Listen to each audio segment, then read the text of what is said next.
Conflit, diplomatie et espoir. Ce soir, l'actualité se dessine entre tension et résilience. Un rapport des Nations Unies fait état d'une hausse de 25% des violences sexuelles commises dans des contextes de conflit en 2024. La République démocratique du Congo et la Somalie figurent parmi les pays les plus touchés, aux côtés de la République centrafricaine, d'Haïti et Soudan du Sud. Alessia Moïse. Ce nouveau rapport des Nations Unies révèle une hausse alarmante de 25% de violences sexuelles liées au conflit en 2024 par rapport à l'année précédente. Selon le porte-parole de l'ONU, Stéphane Dujarric, les pays les plus touchés sont la RCA, la RDC, Haïti, la Somalie et le Soudan du Sud. Le document recense 63 groupes étatiques et non étatiques soupçonnés de manière crédible de violences sexuelles répétées, notamment le viol collectif et l'esclavage sexuel, perpétrés dans le cadre de conflits armés. En RDC, la région du Kivu a enregistré plus de 17 000 victimes en 5 mois, sur fond d'affrontements entre forces gouvernementales et les rebelles de M13. À quelques heures du sommet entre Donald Trump et Vladimir Poutine, des militants pro-Ukraine se sont rassemblés pour dénoncer l'absence du président Zelensky à la table de décision en pleine guerre contre la Russie. Les détails avec Cécile Maroka. Brandissant drapeau ukrainien et pancartes, les manifestants ont dénoncé ce qu'ils jugent être une mise à l'écart injustifiée, alors que le conflit russo-ukrainien reste particulièrement tendu. Le président américain Donald Trump, oscillant entre éloges et critiques envers Vladimir Poutine, a estimé que les pourparlers avaient 25% de chances d'échouer. Il a toutefois évoqué la possibilité d'une rencontre trilatérale en Alaska si les discussions actuelles aboutissaient. De son côté, Volodymyr Zelensky, soutenu par plusieurs dirigeants européens, intensifie ses efforts diplomatiques afin de faire valoir les intérêts de l'Ukraine dans les négociations menées directement entre Washington et Moscou. Les autorités maliennes ont annoncé jeudi soir l'arrestation d'un Français soupçonné de travailler pour les services de renseignement de son pays dans le cadre d'une présumée tentative de déstabilisation des institutions. La junte au pouvoir accuse des États étrangers d'avoir apporté le soutien à un réseau de civils et de militaires impliqués. Le reportage à Hassan Issaka.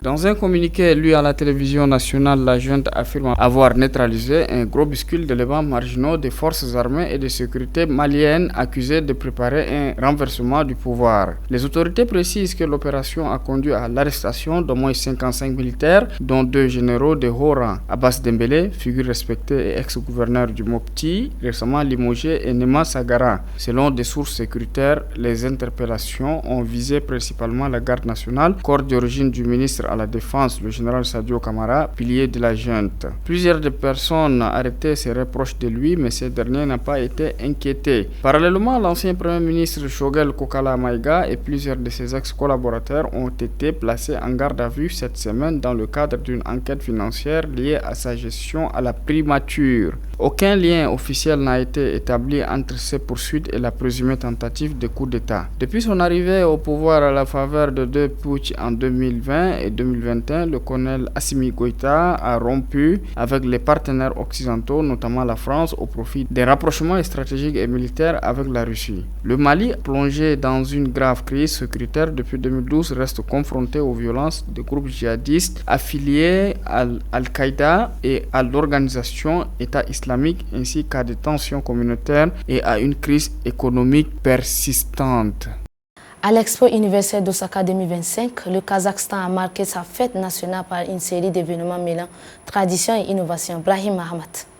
La cérémonie d'ouverture a été lancée par le porte-drapeau national suivi des guerriers en costume traditionnel et des musiciens interprétant des airs les longs du Grand Anneau. Les visiteurs ont été bercés par un dialogue musical entre cultures kazakh et japonaise. Malgré la pluie, l'hymne national kazakh a été entonné par le public. La journée s'est achevée par une note festive avec un concert de l'ensemble de la danse berlik et l'exécution d'œuvres de compositeurs renommés. Les pavillons du Kazakhstan qui s'apprête à accueillir son millionième visiteur a profité de l'occasion pour présenter la richesse de son patrimoine culturel et ses avancées technologiques dont Alem Innovation médicale destinée à la conservation des organes. Avec le programme, le pays a affirmé à la fois son attachement à ses traditions et sa volonté de se projeter dans l'avenir.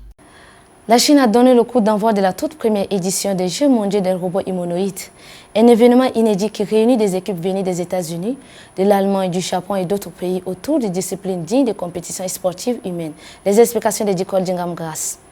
Au programme, match de football, épreuves de course à pied et combat de boxe, mais disputés par des robots à l'apparence et au mouvement inspiré de l'être humain. Dans les tribunes, un public curieux mêlant passionnés de technologie, ingénieurs et familles assiste à des affrontements où précisément mécanique et intelligence artificielle font la différence. L'événement s'inscrit dans une stratégie plus large de Pékin qui multiplie les initiatives pour accélérer le développement de robots humanoïdes dotés de systèmes d'IA avancés. Objectif, se positionner à la pointe de ce marché émergent où la compétition internationale s'intensifie. Pour les organisateurs, au-delà du spectacle, ces jeux offrent un banc d'essai grandeur nature pour évaluer la performance et la fiabilité de robots destinés à un large éventail d'applications. Industrie, santé, logistique, voire assistance aux personnes âgées. C'est une vitrine technologique, mais aussi une manière d'inspirer les jeunes générations à se tourner vers les sciences et l'ingénierie,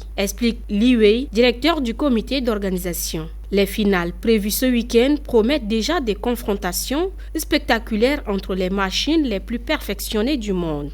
C'est la fin de cette édition consacrée à l'actualité internationale. Merci de nous avoir suivis.